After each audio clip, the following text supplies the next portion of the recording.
Labas vakaras, gerbimieji žiūrovai. Eteryje Lietuvos televizijos informacinė laida.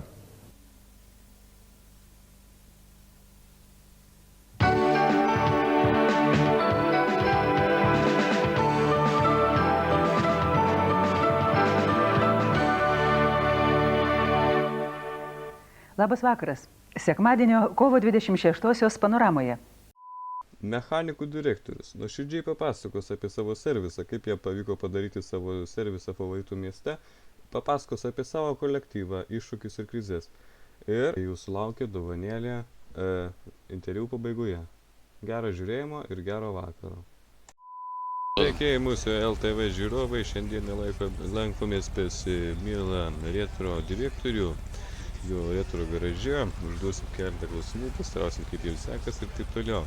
Tai sveiki, būtų malonu susipažinti su Stasys.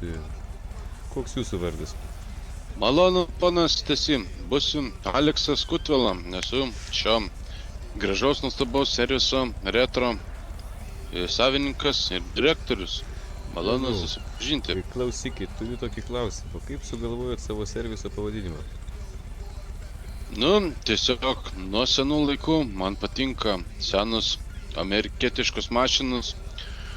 Kažkaip patikdavo tie retro laikai, kada būdavo normali muzika, AC/DC ir taip toliau, ten Jazzy Catai. Kažkaip pagalvoju, reiktų išlaikyti tradicijos, laikyti seną klasiką, parodyti visuomenei, kad senas mašinas, kuo mažiau elektronikos, tai yra geriau, mažiau genda. Važiuoja taip pat puikiai ir tarnauja ilgai. Tai taip ir kilo pavadinimas padaryti būtent retro servisą, o ne kažkokį ten body shopą. Tai tokia idėja. Kaip jums pavyko iškelti taip savo servisą, kad net sužlugdėte, kaip sakoma, šio miesto favoritą Džeko servisą? Asmeniškai tai nemanau, kad aš esu kažkoks konkurentas realiai Džeko serviso ir tikrai mano kėslai nebuvo sužlugdyti jo serviso.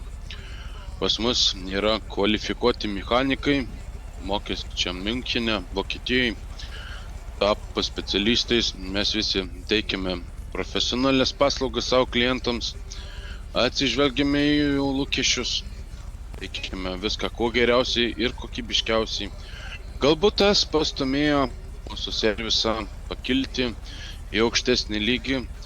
Ir gyventojai pamatė, kad čia tiesiog galbūt greičiau ir kvalifikuotiškiau, kaip tas žodis, viskas vyksta ir galbūt dėl to pasirinkamus. Taip pat mes prijaučiame bikerių klubui, esam patys motociklininkai, teikiam iniciatyvą taip pat dviračiam, triračiam transportui, savo broliam, kurie gali atvykti pas mus ir 50% nuolaidą tvarkyti savo ratotą žirgą. Oho, tai gerai, tada kaip apibrėžtumėt savo vadovavimo stilių? Vadovavimo stilius labai paprastas. Tiesiog atsižvelgti savo tiek klientų, tiek darbuotojų lūkesčius. Jeigu kažko trūksta, visą laiką įžvelgiame perspektyvą ir įgyvendiname viską, kad kuo komfortiškiau ir kuo kokybiškiau būtų atliekamos tiek paslaugos, tiek pati aplinka tarnautų, tiek mechanikam, tiek klientam jaustųsi saugiai atvažiavę, galėtų, kaip sakant, visą laiką pasiteirauti visokiais klausimais ir jos žino žmogus, kad tikrai bus atsakyta profesionaliai ir nekils jokių daugiau klausimų.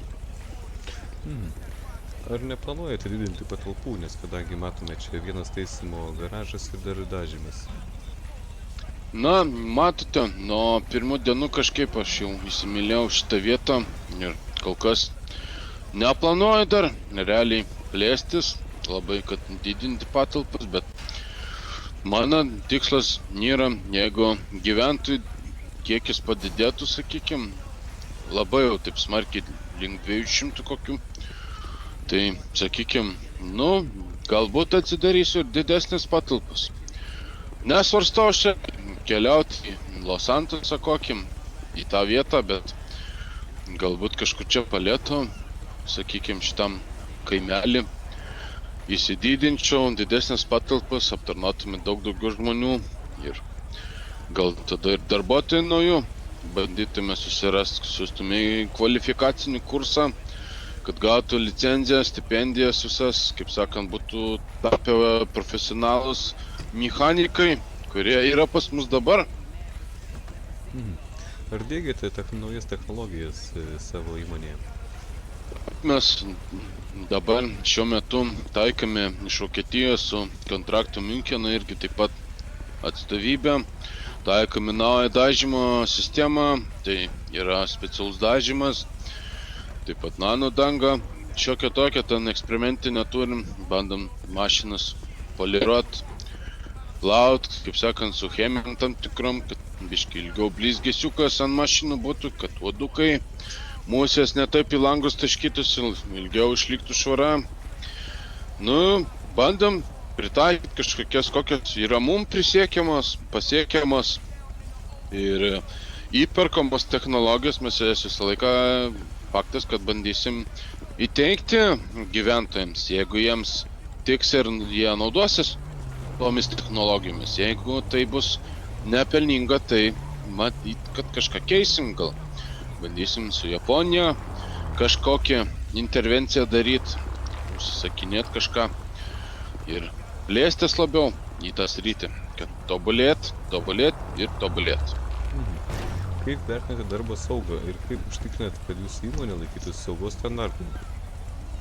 Pas mus yra visą laiką atvažiuoja asmenys iš vyriausybės, patikrinam gesintuvus, viską, pas mus visi leidimai yra, stengiamės kruopščiai dirbti, saugiai, kai kurios darbus atliekame tikrai daug geriau negu realiai mūsų, galbūt net, pasakykim, konkurentai, teisingai Džekas servisas. Nors aš niekada gyvenime neturėjau konkurencijos ir norėjau eit kartu, kad vykdyt, kaip sakant, kaip broliški verslą. Nenorėjau niekada turėti konkurenciją, bet tiesiog mūsų personalas atsižvelgia į tos faktorius, kurie kliūva jiems, jeigu jie mato, kad yra kažkur problema. Kaip direktorius aš visą laiką užtikrinsiu, kad būtų saugu dirbti, kad netrūktų nei pirštinių, netrūktų nei polių, netrūktų net šalmo, jeigu po mašiną lystų, ar ten demokratai būtų geri.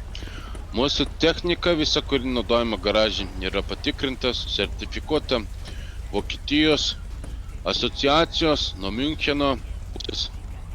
Viskas yra, visi leidimai, viskas yra kokybiška ir tarnauja. Gerai. Kaip sprendžiant konfliktus darbo vietoje?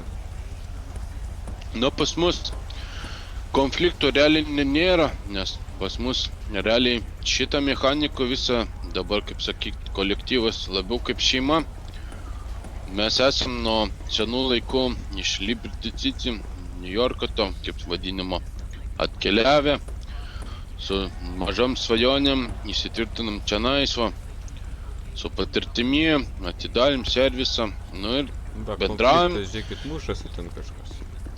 Ne, tai ten pareigūnai, su jais ten visą laiką būna, dėl saldainio nepasidalina, varžtas netaip stovi, tai čia dienos eiga, kaip sakant, čia normalus dalykas.